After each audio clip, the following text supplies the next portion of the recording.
India তাদের cricket খেলা নিয়ে একটু বেশি বাহাদুরি করে, একটু বেশি অহংকার করে। আজকে তারা সাউথ আফ্রিকার সাথে বিশাল ব্যবধানে হারছে। অহংকার করা যে ভালো না সেটা বুঝতে পারছে। অহংকারীদের পতন খুব তাড়াতাড়ি হয়। আজকে খুব শান্তি লাগছে। এবার ক্রিকেট খেলা বেশি দেখি নাই, বিশ্বকাপ খেলা দেখি নাই, কিন্তু আজকে যখন দেখলাম সাউথ আফ্রিকার সাথে ইন্ডিয়া হারছে, তখন খেলাটা দেখতে ইচ্ছা করলো।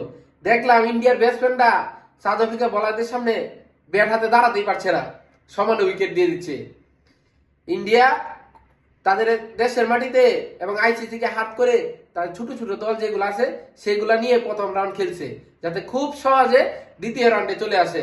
নাহলে তো ইন্ডিয়া বিশ্বকাপে বেশিরভাগই প্রথম রাউন্ডে বাদ হয়ে যেত আগে।